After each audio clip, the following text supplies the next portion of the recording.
নবীজি একদিন মেম্বারে উঠলেন, বললেন আমিন আমিন আমিন। সাহাবা একরাম জিজ্ঞাসা করলেন, ইয়া রাসূলুল্লাহ, আপনি মেম্বারে উঠে আমিন আমিন বললেন, বুঝলাম না। নবীজি বললেন যে জিবরিল আমিন আসলেন, বললেন যে ইয়া রাসূলুল্লাহ, রগিমা আংফু, ওই ব্যক্তি ধ্বংস হয়ে যাক, ওই ব্যক্তি ধ্বংস হয়ে যাক, ওই ব্যক্তি ধ্বংস হয়ে যাক। কোন ব্যক্তি? মান আদরাকা আবাওয়াইহি ইনদাল কিবারি আহাদুহুমা আও কিলাহুমা ফালাম ইয়াদখুলিল জান্নাহ। যে বাবা মা উভয়কে অথবা একজনকে বার্ধক্য অবস্থায় পেল, অথচ খেদমত করে জান্নাত যেতে পারল না, ওই ব্যক্তি ধ্বংস হয়ে যাক। আমি বললাম আমিন।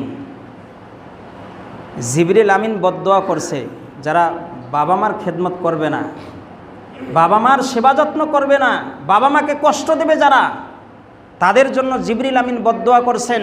আর নবীজি মুসল্লি হয়ে বলছেন আমিন আমিন আমিন।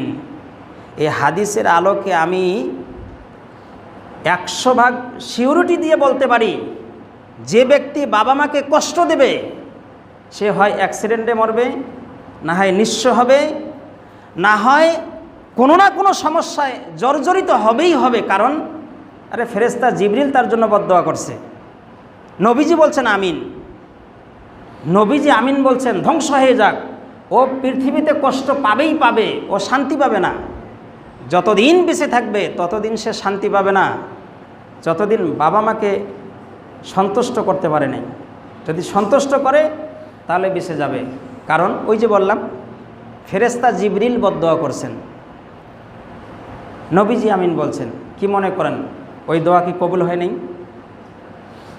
মুখ খুলতেছেন না যে ওই দোয়া কি কবুল হয় নাই? আমার মতো মৌলবি দোয়া করলে দোয়া কবুল হতেও পারে, নাও হতে পারে। মক্কা মদিনার ইমাম যদি দোয়া করেন কবুল হতেও পারে, নাও হতে পারে।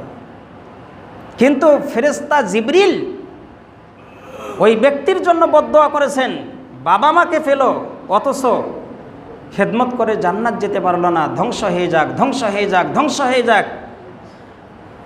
সৃষ্টির শ্রেষ্ঠ মহামানব প্রিয় নবী সাল্লাল্লাহু আলাইহি ওয়াসাল্লাম বলেন আমিন আমিন আমিন। নিঃসন্দেহে দোয়া কবুল হয়।